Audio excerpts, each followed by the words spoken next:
हरे कृष्णा, श्री शिवाय नमस्तुभ्यम। प्रिय भक्तजनों, आप सभी का स्वागत है। गौरी पुत्र गणेश भगवान की जय। श्री शिवाय नमस्तुभ्यम।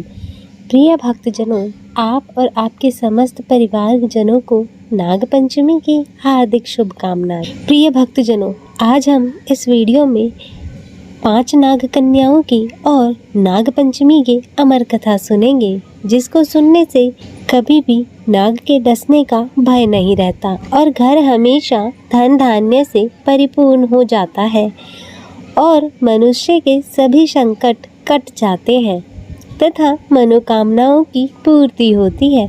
तो आइए श्रवण करते हैं। तो आप सभी भक्तजन पूरी श्रद्धा और ध्यान पूर्वक और प्रसन्न चित्तमन से इस कथा को पूरा श्रवण कीजिएगा। तो सभी प्रेम से बोलिए श्री उमापति शंकर भगवान की जय। सर्व देवी देवताओं की जय। एक समय की बात है, एक बार भगवान शिव जी और माता पार्वती जी सरोवर में जल क्रीड़ा कर रहे थे। उस समय संयोगवश भगवान शिव जी का वीर रसस्खलन हो गया। तब उसी समय भगवान शिव जी ने अपने वीर्य को पत्ते पर रख दिया और उस वीर्य से 5 कन्याओं का जन्म हुआ। लेकिन यह कन्याएं मनुष्य रूप में ना होकर नाग रूप में थीं और माता पार्वती को इसके बारे में कोई जानकारी नहीं थी कि शिव लीला से 5 नाग कन्याओं का जन्म हो चुका है। लेकिन भगवान शिव जी को सब पता था और वे उनसे गणेश जी और कार्तिकेय जी की तरह स्नेह भी रखते थे। इसलिए वे हर रोज प्रातःकाल सरोवर के पास जाकर उन 5 नाग कन्याओं से मिलते थे और उनके साथ खेलते थे। ऐसा कई दिनों तक चलता रहा। फिर एक दिन माता पार्वती को शक हुआ कि आखिर महादेव इतनी सुबह कहाँ चले जाते हैं। इसलिए उन्होंने तय किया कि वे इस रहस्य को जानकर ही रहेंगे। एक दिन जब भगवान शिव जी सरोवर के लिए प्रातःकाल निकले, तब माता पार्वती भी उनके पीछे पीछे सरोवर तक पहुंच गई। तब माता पार्वती जी ने देखा कि महादेव पिता की भांति ही उन 5 नाग कन्याओं के साथ खेल रहे हैं और माता पार्वती को यह देखकर बहुत क्रोध आ गया और उन्होंने क्रोध के वशीभूत होकर उन 5 नाग कन्याओं को मारना चाहा। और जैसे ही उन्हें मारने के लिए पैर उठाया, तभी भोलेनाथ ने उनको रोक लिया और बताया कि यह 5 नाग कन्याएं आपकी ही पुत्री हैं। तब महादेव की इस बात से माता पार्वती आश्चर्यचकित होकर देखने लगी और फिर नाग कन्याओं ने पार्वती देवी को कन्याओं के जन्म की कथा सुनाई और शिव जी की कथा सुनकर माता पार्वती जी जोर जोर से हंसने लगी और शिव जी के इन 5 नाग कन्याओं का नाम जया, विषहरा, शामलीवारी, देव और दौतली। और भगवान शिव जी ने अपनी पुत्रियों के बारे में बताते हुए कहा कि जो भी सावन मास के शुक्ल पक्ष की पंचमी यानी नाग पंचमी के दिन इन कन्याओं का पूजन करेगा, उनके परिवार को सर्पदोष का भय नहीं रहेगा और साथ ही इन देवियों की कृपा से घर में कभी भी धन धान्य की कमी नहीं रहेगी। और यही कारण है कि सावन कृष्ण पंचमी और सावन शुक्ल पंचमी के दिन इन 5 नाग कन्याओं की पूजा की जाती है। तो सभी प्रेम से बोलिए पंचनाग कन्याओं की जय। श्री उमापति शंकर भगवान की जय। जगत जननी माँ पार्वती की जय। प्रिय भक्तजनों, आइए अब श्रवण करते हैं सभी मनोकामनाओं को पूर्ण करने वाली नाग पंचमी की सबसे दुर्लभ अमर कथा को श्रवण करते हैं। तो सभी प्रेम से बोलिए श्री शंकर पार्वती भगवान की जय। पौराणिक कथा के अनुसार प्राचीन काल में एक सेठ जी के 7 पुत्र थे। सातों के विवाह हो चुके थे। सबसे छोटे पुत्र की पत्नी श्रेष्ठ चरित्र की विदुषी और सुशील थी, परंतु उसको कोई भाई नहीं था। एक दिन बड़ी बहू ने घर लीपने को पीली मिट्टी लाने के लिए सभी बहुओं को साथ चलने को कहा, तो सभी ढलिया और खुरपी लेकर मिट्टी खोदने लगी। और तभी वहाँ एक सर्प निकला, जिसे बड़ी बहू खुरपी से मारने लगी। और यह देखकर छोटी बहू ने उसे रोकते हुए कहा, मत मारो इसे, यह बेचारा निरपराध है। तब यह सुनकर बड़ी बहू ने उसे मारा नहीं। और तब सर्प एक और जाकर बैठा। तब छोटी बहू ने उससे कहा, हम अभी लौट कर आते हैं, तुम यहीं रहना, यहाँ से कहीं मत जाना। और यह कहकर वह सबके साथ मिट्टी लेकर घर चली गई और वहाँ काम काज में फंसकर सर्प से जो वादा किया उसे भूल गई।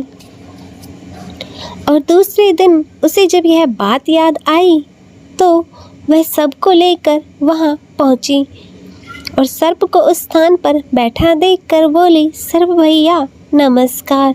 सर्प ने कहा, भैया कह चुकी है इसलिए तुझे छोड़ देता हूँ, नहीं तो झूठी बात कहने के कारण तुझे अभी डस लेता। तब वह बोली, भैया मुझसे भूल हो गई, मैं उसकी क्षमा मांगती हूँ। तब सर्प ने कहा, अच्छा तू आज से मेरी बहन हुई और मैं तेरा भाई हुआ, तुझे जो मांगना हो मांग ले। तब वह बोली, भैया मेरा कोई भाई नहीं है, अच्छा हुआ जो तू मेरा भाई बन गया। और कुछ दिन व्यतीत होने पर वह सर्प मनुष्य का रूप रखकर उसके घर आया और बोला कि मेरी बहन को भेज दो। तब सबने कहा, इसका तो कोई भाई नहीं है। तो वह बोला कि मैं दूर के रिश्ते से इसका भाई हूँ, बचपन में ही बाहर चला गया था। और तब उसके विश्वास दिलाने पर घर के लोगों ने छोटी बहू को उसके साथ भेज दिया। और तब उसने मार्ग में बताया कि मैं वही सर्प हूँ, इसलिए तू डरना नहीं और जहाँ चलने में कठिनाई हो वहाँ मेरी पूँछ पकड़ लेना। तब छोटी बहू ने सर्प के कहे अनुसार ऐसा ही किया और इस प्रकार वह उसके घर पहुंच गई और वहां के धन ऐश्वर्य को देखकर वह आश्चर्यचकित हो गई। तब एक दिन सर्प की माता ने उससे कहा कि मैं बाहर जा रही हूँ, तू अपने भाई को ठंडा दूध पिला देना। और उसे यह बात ध्यान न रही। उसने सर्प को गर्म दूध पिला दिया, जिससे उसका मुख बुरी तरह जल गया। और यह देखकर सर्प की माता बहुत क्रोधित हुई, परंतु सर्प के समझाने पर चुप हो गई। तब सर्प ने कहा कि बहन को अब उसके घर भेज देना चाहिए। तब सर्प और उसकी माता ने उसे बहुत सा सोना, चांदी, जवाहरात, वस्त्र, आभूषण आदि देकर उसके घर पहुंचा दिया। और इतना सारा धन देखकर बड़ी बहू ने ईर्ष्या से कहा, तेरा भाई तो बहुत ही धनवान है, तुझे तो उससे और भी धन लाना चाहिए था। तब सर्प ने यह वचन सुना तो सब वस्तुएं सोने की लाकर उसे दे दी। तब यह देखकर बड़ी बहू ने कहा, इन्हें तो झाड़ने के लिए भी सोने की झाड़ू होनी चाहिए। तब सर्प ने झाड़ू भी सोने की लाकर रख दी और सर्प ने छोटी बहू को हीरा मणियों का एक बहुत ही सुंदर अद्भुत हार दिया। उसकी प्रशंसा उस देश की रानी ने भी सुनी थी और वह राजा से बोली कि सेठ जी की छोटी बहू का हार यहाँ आना चाहिए। तब राजा ने मंत्री को हुक्म दिया कि उससे वह हार शीघ्र लेकर उपस्थित हो। तब मंत्री ने सेठ जी से जाकर कहा कि महारानी जी छोटी बहू का हार पहनेंगी और वह उसे लेकर मुझे दे दो। तब सेठ जी ने डर के कारण छोटी बहू से हार मांगकर दे दिया और छोटी बहू को यह बात बहुत ही बुरी लग गई और उसने अपने सर्प भाई को याद किया और वहां आने की प्रार्थना की। भैया, रानी ने हार छीन लिया है। तुम कुछ ऐसा करो कि जब वह हार उसके गले में रहे तब वह सर्प का बन जाए, और जब वह मुझे लौटा दे तो वह मणियों का हार बन जाए। तब सर्प ने ठीक वैसा ही किया। जैसे ही रानी ने उस हार को पहना वैसे ही वह सर्प बन गया, और यह देखकर रानी चीख पड़ी और रोने लगी। और यह देखकर राजा ने सेठ के पास जाकर खबर भेजी कि छोटी बहू को तुरंत भेजो। तब सेठ जी डर गए कि राजा ना जाने क्या करेगा। वे स्वयं छोटी बहू को साथ लेकर उपस्थित हुए और राजा ने छोटी बहू से पूछा कि तूने क्या जादू किया है, मैं तुझे दंड दूंगा। तब छोटी बहू बोली, राजन, धृष्टता क्षमा कीजिए, यह हार ऐसा ही है कि मेरे गले में हीरो और मणियों का रहता है और दूसरे के गले में सर्प बन जाता है। तब यह सुनकर राजा ने सर्प बना हार उसे वापस देकर अभी पहनकर दिखाओ कहा। तब छोटी बहू ने जैसे ही उस हार को पहना वह मणियों और हीरो का हार बन गया। तब यह देखकर राजा को उसकी बात का विश्वास हो गया और उसने प्रसन्न होकर बहुत सी मुद्राएं भी पुरस्कार के रूप में दी, और छोटी बहू अपने हार और धन सहित घर लौट आई। और उसके धन को देखकर बड़ी बहू ने ईर्ष्या के कारण उसके पति को सिखाया कि छोटी बहू के पास कहीं से यह धन आया है। और यह सुनकर उसके पति ने अपनी पत्नी को बुलाकर कहा, ठीक ठीक बता कि यह धन तुझे कौन देता है। तब वह सर्प को याद करने लगी और उसी समय सर्प ने प्रकट होकर कहा, यदि मेरी बहन के आचरण पर संदेह प्रकट करेगा तो मैं उसे डस लूँगा। और यह सुनकर छोटी बहू का पति बहुत ही प्रसन्न हुआ और उसने सर्प देवता का बड़ा सत्कार किया। और उसी दिन से नागपंचमी का त्योहार मनाया जाने लगा और स्त्रियां सर्प को भाई मानकर उसकी पूजा करती हैं। अतः हे नाग देवता जी, इस कथा को कहते सुनते हुंकारा भरते सभी पर अपनी कृपा बनाए रखना। तो सभी प्रेम से बोलिए, नाग देवता की जय। प्रिय भक्तजनों, आइए अब सुनते हैं सभी मनोकामनाओं को पूर्ण करने वाली अगली कथा। तो सभी प्रेम से बोलिए, श्री शंकर पार्वती भगवान की जय, सर्व देवी देवताओं की जय। सावन का महीना था। भगवान भोलेनाथ और माता पार्वती जी कैलाश पर बैठकर पृथ्वी को देख रहे थे। कोई शिवलिंग पर जल चढ़ा रहा था तो कोई दूध चढ़ा रहा था और कोई बहुत ही दूर से गंगा जल लाकर चढ़ा रहा था।